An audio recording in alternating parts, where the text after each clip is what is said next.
much. Oh, a warm welcome indeed. Well, hello, everyone.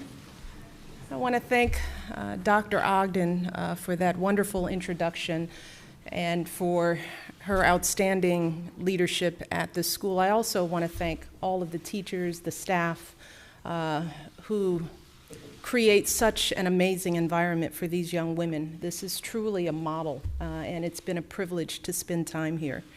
I also want to thank Secretary Greening for her poignant remarks, and I also want to recognize your Secretary of State for Education, Nikki Morgan, who participated in the roundtable with me earlier today, as well as to our American ambassador to the United Kingdom, Matthew Barzin, who is here. Thank you so much, Matt, for all you do. It's such a pleasure to arrive here in the United Kingdom as the world celebrated the 800th Magna Carta anniversary and the impact that document has made not just on your country, but on my country and all across the globe. But before I begin, I want to say a special hello to everyone who I know is watching this event online and on TV all around the world. I want to thank everybody out there for joining us and for paying careful attention to this important issue.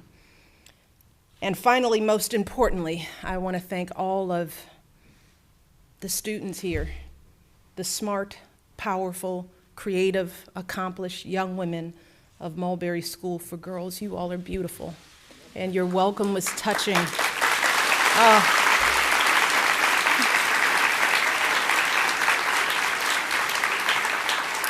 And I'm not just talking about the girls here in the room. I also know I'm sending my love out to all of the girls watching from the sports hall. Hey, we love you. Now, I imagine that some of you might be wondering, well, why would the First Lady of the United States come here to Tower Hamlets?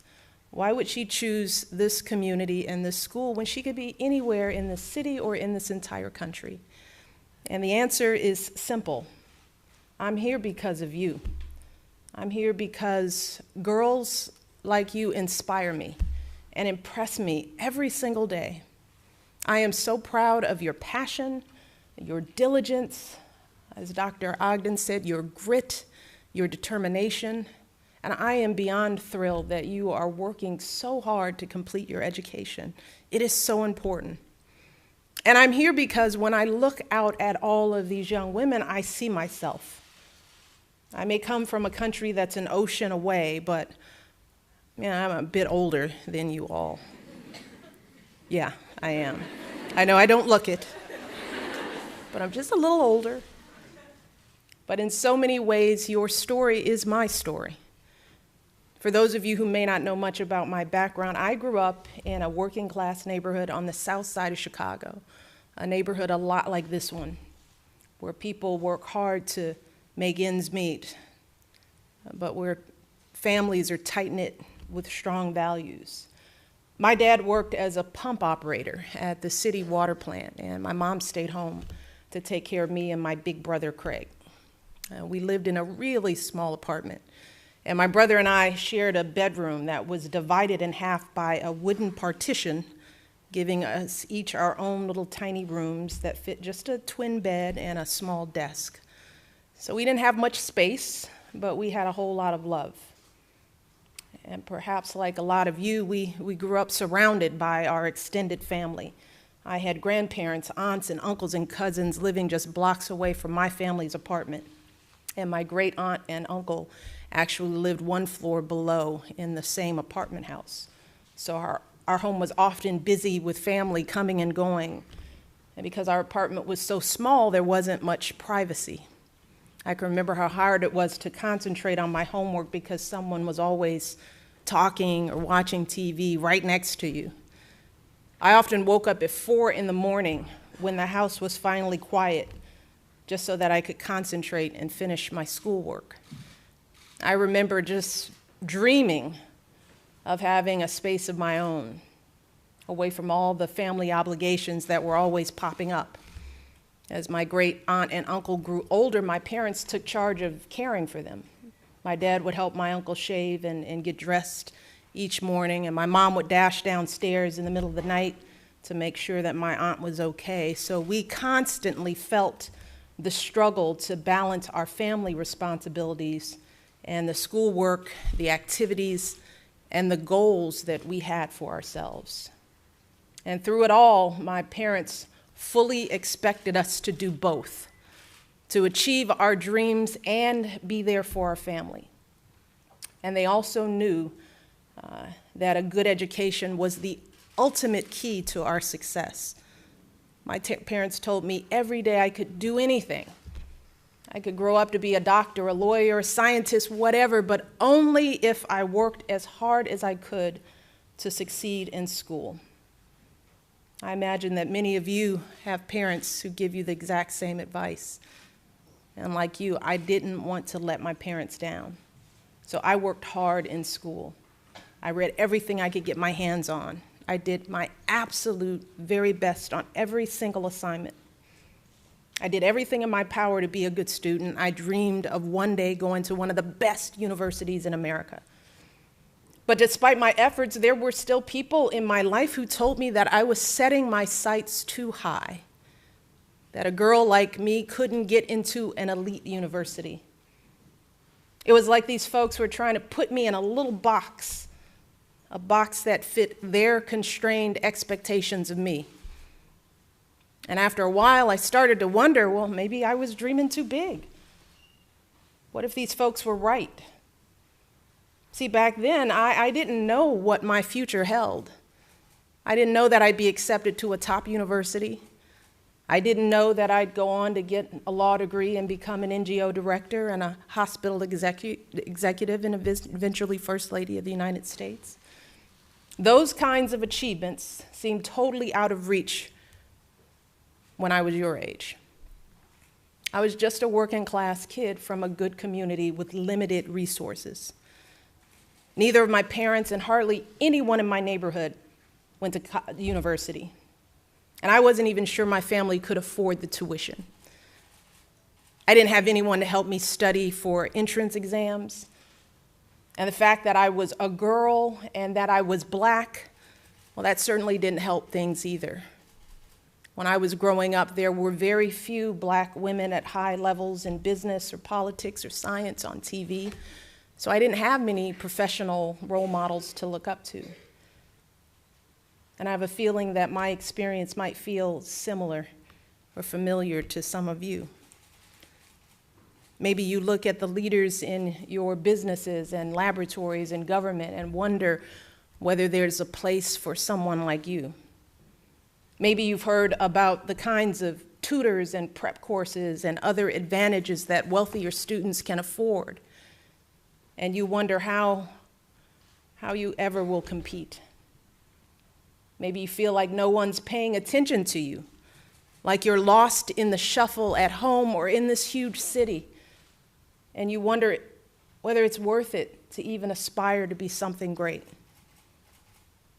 And maybe you read the news and hear what folks are saying about your religion, and you wonder if people will ever see beyond your headscarf to who you really are, instead of being blinded by the fears and misperceptions in their own minds. And I know how painful and how frustrating all of that can be. I know how angry and exhausted it can make you feel. But here's the thing. With an education from this amazing school, you all have everything you need to rise above all of the noise and fulfill every last one of your dreams. And it is so important that you do that, not just for yourselves, but for all of us.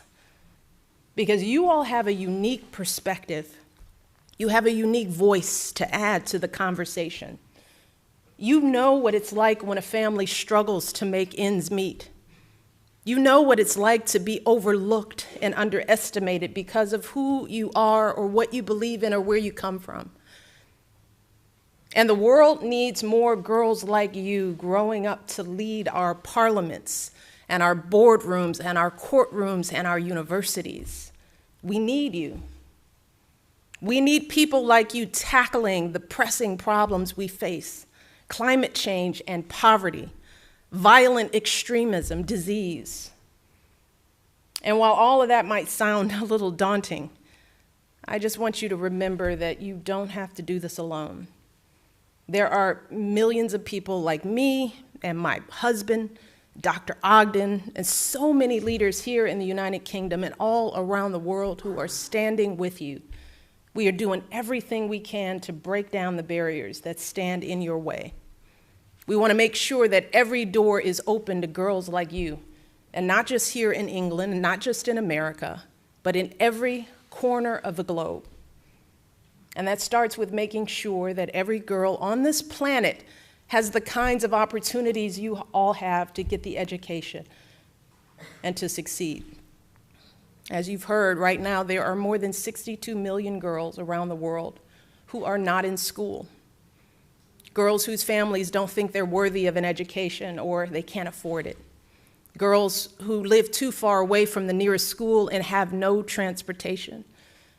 Girls like Malala Yousafzai, who are assaulted, kidnapped, or killed just for trying to learn. And this isn't just a devastating loss for these girls, it's a devastating loss for all of us who are missing out on their promise. One of these girls could have the potential to cure cancer or start a business that transforms an industry or become the next president or prime minister who inspires her country.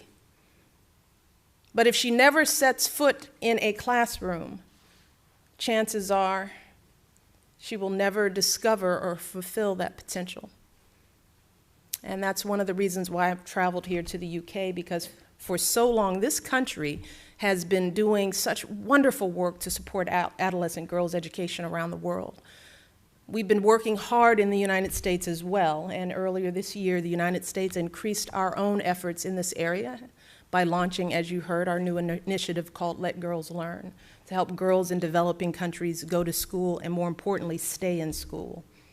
And I am so thrilled that today our two countries are announcing a series of new partnerships that total nearly $200 million to help girls like all of you get the education they deserve. We're going to be working together to support young people, particularly adolescent girls, in areas affected by conflict and crisis like the Democratic Republic of Congo. Our universities and development agencies are going to team up to research ways to improve education for girls. And American Peace Corps volunteers and the UK's Campaign for Female Education are going to work together with local communities in developing countries to lift up adolescent girls' education as well. So I am very proud of the work that we're doing together, and I'm especially proud to be announcing these new commitments here in London, because this city was the first stop on my very first international trip as First Lady. And during my time here, I visited with the girls from Elizabeth Garrett Anderson School, a school a lot like this one. And I know that there are some of the students here today. Yeah, there you go. And as I stood before that room full of girls 6 years ago, all I could think about was how much promise they each had inside of them, how much passion and hope and intelligence each of them could bring to our world. And in many ways, those girls were the inspiration for so much of my work as First Lady. Work to give girls like them and like you and like those 62 million girls around the world the opportunities you deserve. And now today, being back here in London, while looking out at all of your faces, I'm once again filled with the same feeling I had 6 years ago. I see a room full of business leaders and surgeons and barristers. I see women who are going to win elections and science competitions and arts awards. I see leaders who will inspire folks not just here in Tower Hamlets, but all across the country and all around the world. That's what I see, because I know what's inside of girls like you and like me. I know how hard we'll fight for our families, how deeply we care about our communities. how much of a difference we can make for those around us. And I've seen it again and again and again, that what our parents told us really is true. That if we get our education, we can do anything. We can lift up ourselves to heights we could never imagine. We can pay forward all of the love and support that our families have poured into us. And we can truly be, as Dr. Ogden says, builders of a new day. That is your work. That's my hope for you. So I want to thank you all for hosting me and making me feel so loved. I'm so proud of you. So now we're going to talk, okay? You guys ready for some conversation? Yeah, and you're not going to be shy? All right, so I'm going to invite Dr. Ogden to join me back on stage. And I also want to introduce someone to you who has been a leader for adolescent girls all around the globe, and that's Miss Julia Gillard.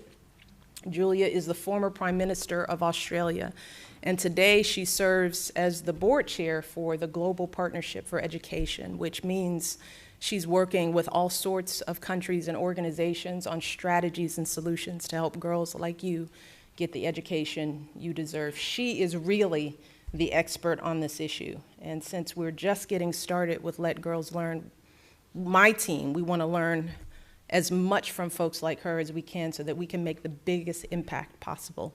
So it's a thrill to have her here with us today. And with that, I'm going to take my seat and we're going to start answering your questions. How about that? I love you all. Thank you.